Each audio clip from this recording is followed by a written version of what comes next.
So you found our podcast. We are Mind Beyond the Mission. This is a podcast about veterans and their families, and specifically mental health. What goes on in our lives, what goes on in our heads.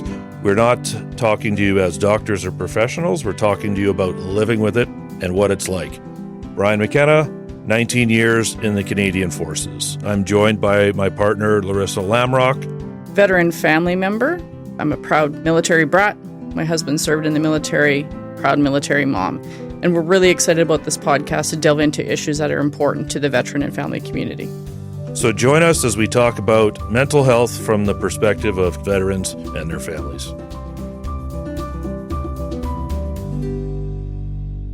And here we are again, joined on Mind Beyond the Mission, sitting beside my partner in crime, Laryssa Lamrock.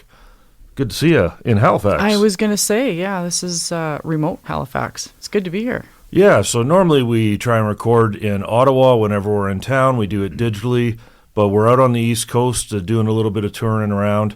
And we're joined today by a new friend for me, but a good friend, Jim Davis. You know, part of what we do at the Atlas Institute is nothing about us without us. It's a phrase you've heard before. But within that phrase, we're always talking about families and how we have to have families first. Sometimes that gets typecast, though, and people just think of the spousal relationship. Mm-hmm. And in this case, we're talking with fathers. Mm-hmm. Yeah, it's important that, we talk about it a lot at Atlas because families is in our name. What exactly is the definition of a family? And I think it's pretty broad, and for many people, it could be any extension of that. It could be a fire team partner, for that matter, someone that you formerly served with, but absolutely happy to have you with us, Jim, as the father of a soldier. Well, thank you so very, very much. It's so nice to be here with the two of you, and I'm very happy that you invited me to come. You know, a couple of years ago on social media, I reached out to Jim. You see, Paul had a lot of things about him that were very easy to recognize. He had a hell of a wrist shot. We quite the hockey player, yes. Played hockey night in Koralici in Bosnia a number of times, and I wore the bruises of that shot. And he also has that Davis nose. And so when I met you the first time, actually of scrolling through social media, and then I met you at the airport, and you'd told me, you'll recognize me, I'll be wearing this, I've got the dog. I came around the corner like, that's Paul's dad right there. I've had those comments before, and I have to laugh because I do know Paul ended up with surgery in his, I'm not too sure whether it was the second last year of his life, but it was later on in his life. And that was one of the thoughts that crossed my mind. And if you don't mind for a moment, I'll get a little bit serious here. When I was at the repatriation, and we went to the coroner's office. The coroner asked me to identify him. And that thought came across my mind because I thought the last time I saw Paul alive was the day he got on the plane to fly over, and he gave me that wonderful smile, and he looked so good. And that was the image I wanted to keep in my mind. I'm going to make myself cry thinking about it because I can see it right now. Of course. It's been 18 years, but it's like it was yesterday. It has been 18 years. Very recently, that anniversary come up. Thoughts are starting to come to my mind as you were speaking, Brian, and it's like Paul gave me a call on January the 23rd, 2006. That was Election Day, and he gave me a call on January 22nd, the night before, and said, "Dad, I'm going to Afghanistan tomorrow morning." So my wife Sharon, she says, "Oh, Jim, you have to go say goodbye to him." And I said, "Well, geez, Sharon, he's in Winnipeg. He'll be leaving the airport in Winnipeg." She goes downstairs, gets on my computer, and comes back up, and she says, "You have a red-eye ticket at Air Canada to go to Winnipeg tonight at midnight." So I go out to the airport. I fly out to Winnipeg, and I'm at the airport before the soldiers arrive to get on the plane. And I meet another young man sitting in there. His parents obviously let him off at the airport, and he was sitting there, and he was nervous. His legs were vibrating a bit. And he said, "Do you think we'll be safe over there?" And I tapped him on his knee, and I said, "You get over there, and you get together. Don't you leave your comrades. You stay together. Those Taliban, you'll scare the hell out of them. They'll run." Anyway, then we heard a bunch of laughing because the bus arrived. The soldiers from Shiloh arrived, and they were coming in, and I could hear all the laughing. But the most powerful laugh I could hear was Paul there talking to his comrades. They came into the room, and Paul looked at me, shocked, and says, "Dad, what are you doing here?" And I said, "You think that anybody could stop a father from coming to say goodbye to his son who's going to war?" And my point is, they were all in there, all got together, and that young man I was talking to, I couldn't see him anymore. He just melted in with the rest of the soldiers. And they reminded me of a hockey team getting ready to go out on ice to battle. They were in their dressing room, all geared up, talking and having fun. And that's a powerful memory in my mind. And Paul was the last soldier to get on that plane. He did that on purpose because he and I went for a walk and spent 2 hours together. But as they were getting on that plane, he was the last soldier, turned, made eye contact with me, and I know, I don't mean to get too emotional, but I know what he was thinking. I could see it in his face. His thought was, "Is this going to be the last time I'm going to see you, Dad?" That was the thought that was on my mind. And I got in my taxi, and I started to cry. So powerful memories. I was just going to say, so powerfully etched, and what a beautiful gift for you to have. Yes. Of those memories. Thank goodness for Sharon for booking that flight for you. I'm sure you're eternally grateful for that. Something that comes across very easily is how proud you are of your son. Ah, thank you. And something, too, that I'm curious about as well is you still stay kind of connected to the community. It seems like that's very important to you, and it seems like, I don't want to make any assumptions, but it comes across that you are very proud of our soldiers and of our veterans as well. It feels like that. Is that something that you still quite identify with? Yes, it is. It's interesting. I think about it a lot recently, and it's from Paul's death. I've started to learn that out of all negativity in this world, in our life, if you look hard enough, you'll find positives. And from Paul's death, I have met so many wonderful people. And I've come to meet so many soldiers that are suffering with OSI.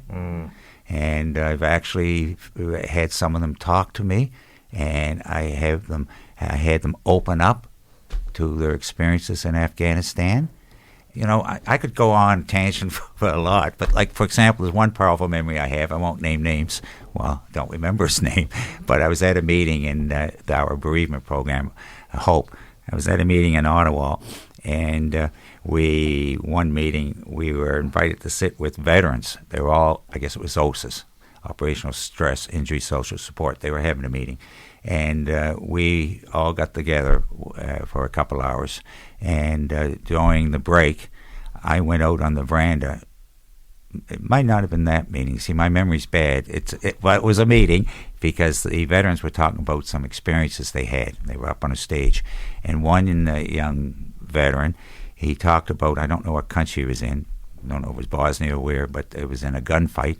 And he was shot twice and went unconscious. But his comrade saved his life and got him into safety.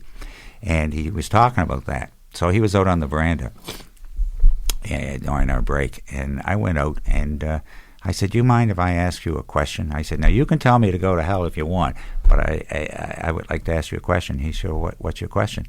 I said, "What was on your mind? You thought you died, right?" He said, "Yes, I did." "Well, what was on your mind when that happened?" He looked at me. He said, "I was thinking about my mother."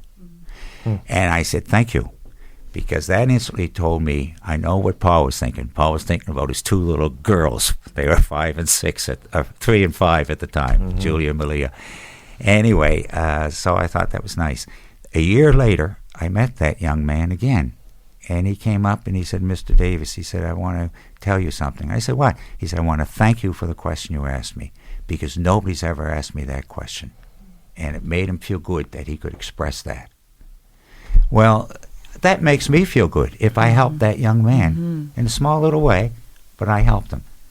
Well, thank you, Paul, for putting me in the position where I can help your comrades. I think you have helped a lot of people, and what you provided in that moment was empathy.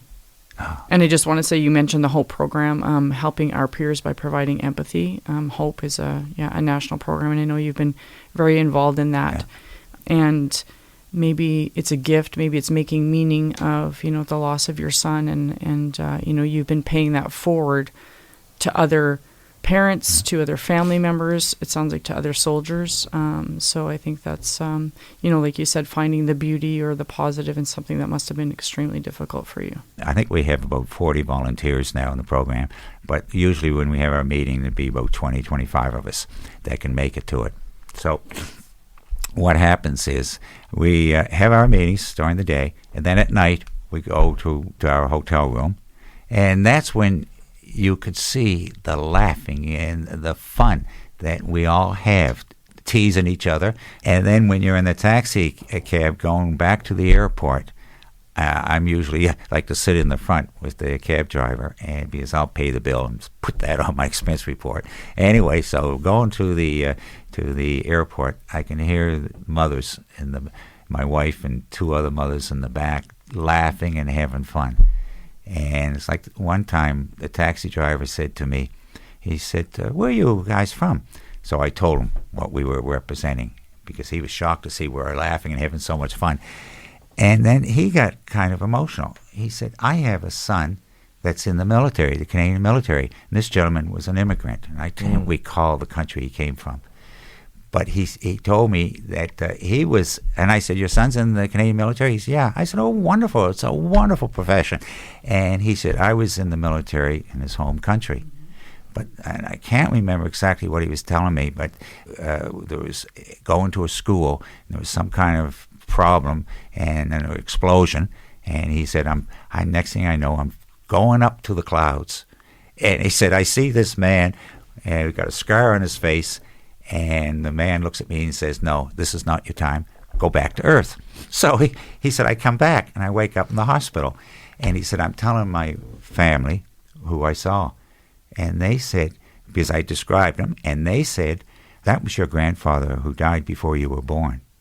Because the scar on his face, they knew who he was talking about. So he says to me, "Here I am, Jim, now in Canada, driving a cab. That's all I do. And why did I not die?" Well, I don't know if it was a dream or not, but I wasn't going to get into that. I said, "There's a reason why you came back." He said, "Why?" And I said, "Because you came back to tell me your story. You just made me feel good, because you're telling me that one day I am going to see my son again." And he got quite emotional. And when we got to the airport, I pay the bill, I get out, and the girls get the luggage, and they're out. He gets out of the cab, comes around, gives me a big hug, and thanks me. And I thought, wow, now that made me feel good. So those little things, because of the tragedy of Paul's death, through me, I can help. And I will keep doing that. I wanted to ask you, Jim, about how you approach anniversaries, because in our community, it's a tough one, you know. Most of the losses from Afghanistan happened in the summer months and around then. And we're kind of getting into that period now where the social media feeds of everyone across the country are going to start with one reminder after another of a lot of tough moments for people. That's just happened for us, and certainly for you with Paul. And so the 2nd of March is when you lost your son. These years, what is the 1st of March like for you? Well, I know what you're getting at, and I've talked to other families and the peers that we reach out and help, and I know Christmas is difficult, but I'm a little bit different. Could be because I think about Paul every single day. And it's been 18 years. Got to remember now, I'm 75 years old, so at my age, 18 years is nothing. If I was in my 30s or 40s, 18 years sounds like a lifetime. But 18 years goes by so fast. My grief is now the same as it was yesterday. What happens is I have 2 children, Craig and Laura, and my wife Sharon. And Sharon's Paul's stepmom. And we have our Christmas. So Christmas is all about them. I don't think about Paul during Christmas. I remember his last Christmas. We had him at our house during his last Christmas. And I got pictures of it and videos and everything, and that's fun. But March the 2nd is no different than any other day to me. Really? Yeah, it's interesting because I know what you're saying, Brian, because I've talked to other people, and when their ceremony of their son or daughter, they get quite emotional about it. But I don't. So the date does not have an effect on me, which is strange. And it could be because I think about Paul every single day. And, for example, right now, I mean, sitting here talking to you two, it's a very emotional for me to do this, but it gives me the opportunity to say it, to get it out. Now, Remembrance Day, November the 11th, that's different because on November the 11th, I'm looking at especially the veterans that are there that were during the Second World War, and unfortunately there's not that many left.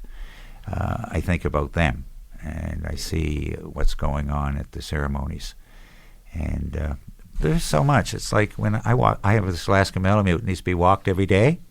And most times I walk them around the cenotaph in Bridgewater, and the cenotaph on the main monument that recognizes Second World War, First World War veterans, Paul's is on a little plaque at the top. And I see that every time my dog and I walk by there. And at the school in Bridgewater, the Canadian Pacific Railroad donated monuments. So Paul's picture, and of course the Damone's monuments in Bridgewater, they donated the foundation for it. So I walk by, and the trees planted there. So I see that every single day when I'm out walking my dog around town. But every time I'm there, it never fails. I'm looking up the sky, and I often say, "So what are you doing today, Paul?"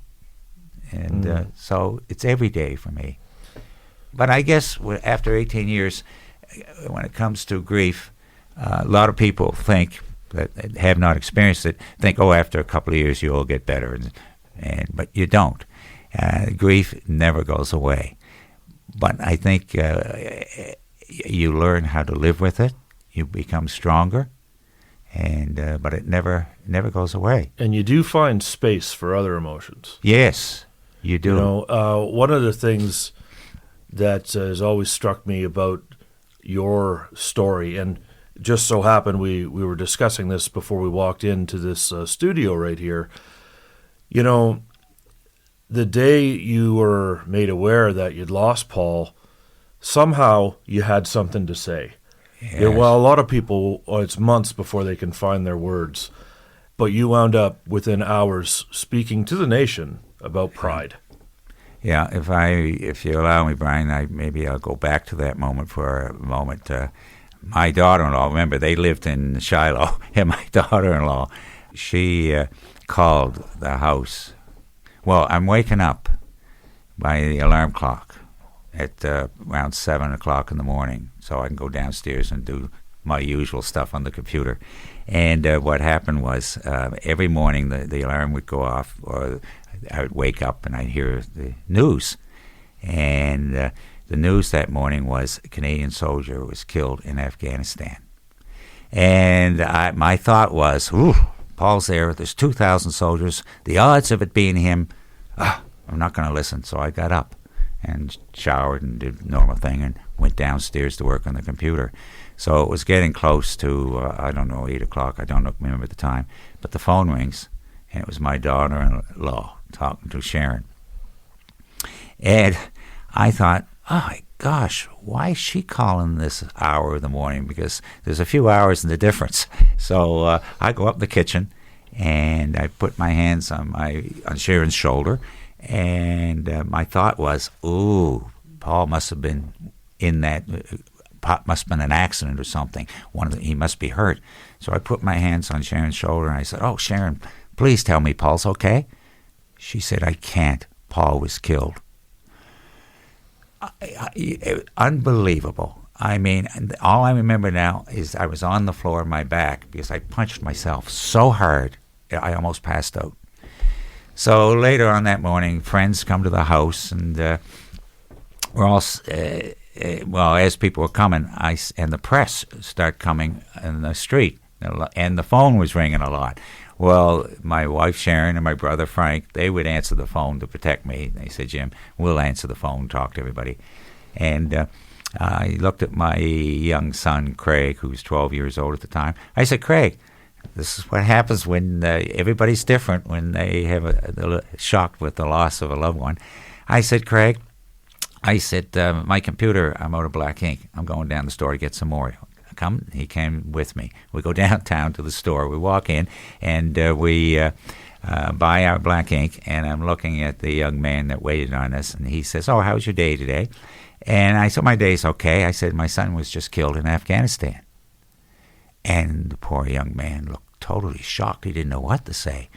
And so I looked at Craig and take the package, and we were walking out, and we get out on the sidewalk.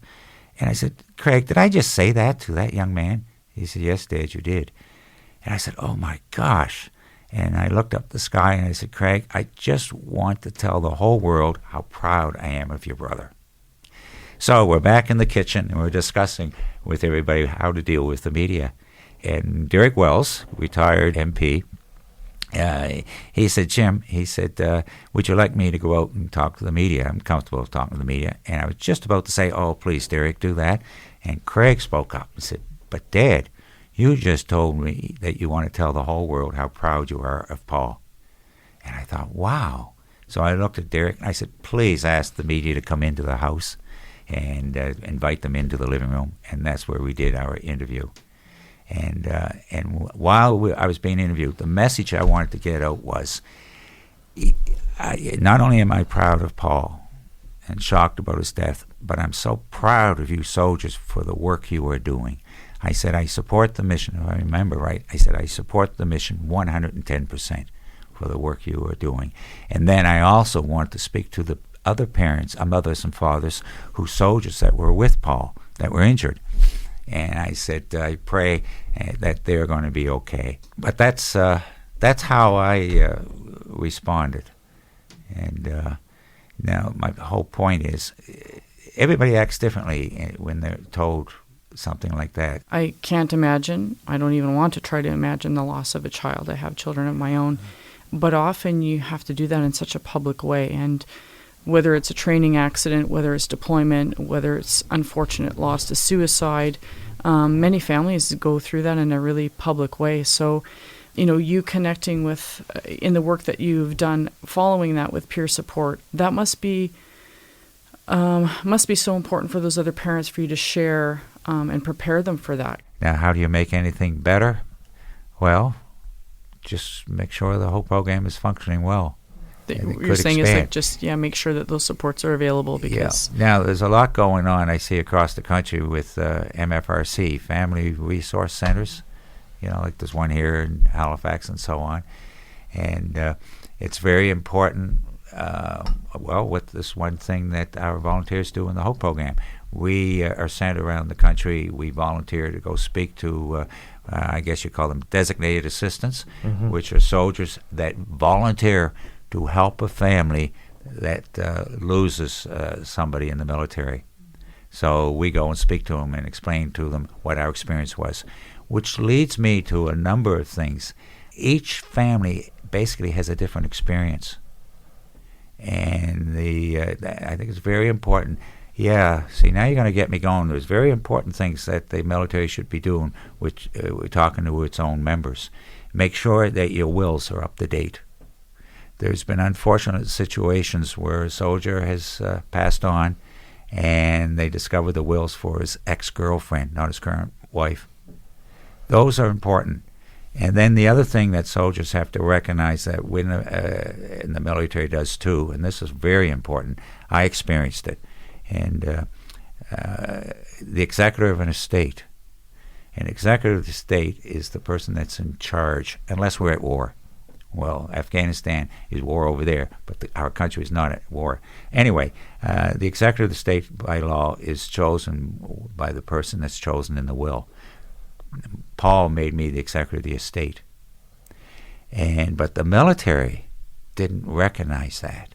And when you feel like you want to get involved and help organize the funeral and so on, and that would make me feel good. I'm trying to do something good because Paul asked me to do that. But the military said, no, Jim, you wait until afterwards. And my thought was, well, the military's paying for the funeral. They're doing a lot of that. So, Jim, appreciate that. So I kept my mouth quiet and just went along with the flow. And I always thought, because that was one thing Paul asked me to do. Here I am, standing out there going for a walk with him, each of us having a cigarette, and there's snow on the ground. And he's going to war, and he's telling me, Dad, I want you to be the executor of my estate. Did he think? Well, he was smart. He knew something could happen. But that's what the military needs to do, is really recognize what families are going through. And families, there's always divorce situation. I was divorced from Paul's mom. That makes it difficult for the military to deal with. Because basically you can have two separate families in the same grief. So, as you've been speaking today with us, the truth is, certainly for yourself, for me as well, there's a tear or two. But there's more smiles and happiness than tears. Is that an appropriate way to explain how you see what's happened in the last 18 years? Yes, it is, Brian. I'm glad you raised that. That's the whole point of our HOPE program. When people volunteer we've helped people in terrible grief, and then after a while they feel good and they say, we want to reach out and help too. So they'll join our program. We train them a little bit, and they come with us. But to see the laughter when we all get together, from Vancouver to, I'm trying to think, we have anybody from Newfoundland right now, but to Cape Breton, we laugh and we have fun. And just sitting here with you two right now makes me feel good. It's part of the good part of Paul's death, having me meet you. It makes me feel good. So one thing that I've been taught to do over the number of years by some doctors who really helped me out is I've enjoyed this conversation a lot. It's bring back a lot of good memories, but it can be tough at times too. And so it's a grounding exercise.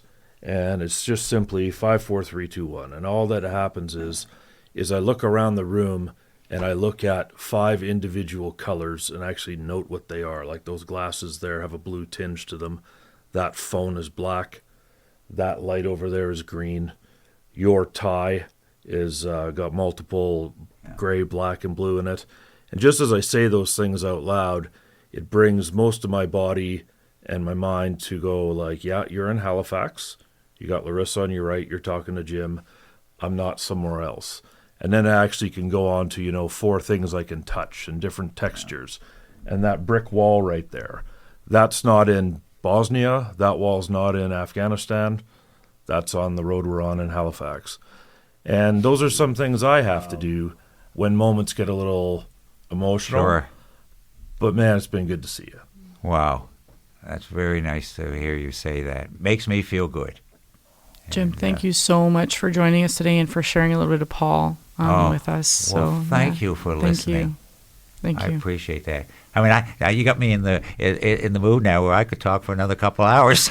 Well, but then maybe we'll have to have him back on a different episode. But that is us today wrapping up. Thank you, Jim. Well, thank you. Thanks for sharing your memories of Paul, and that is another episode of Mind Beyond the Mission. We hope you enjoyed this episode of Mind Beyond the Mission. If this conversation resonated with you or helped you in any way, I encourage you to subscribe to Mind Beyond the Mission wherever you listen to your podcasts, so you'll be the first to know when our next episode comes out. And if you know someone who might relate to what we've shared or could find it helpful, please feel free to send it their way. We're all on the same team. Plus, we'd love to hear what other topics you'd be interested in us exploring in future episodes. Brian and I have a lot of ideas and subjects we plan to dive into, but you, the listener, have probably experienced or thought of topics that haven't crossed our minds yet. Please reach out if this is the case. We're on social media at Atlas Veterans CA on most platforms.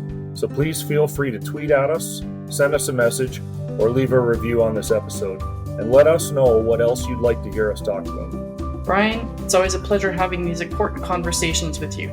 Looking forward to next time. You bet, Laryssa. Take it easy.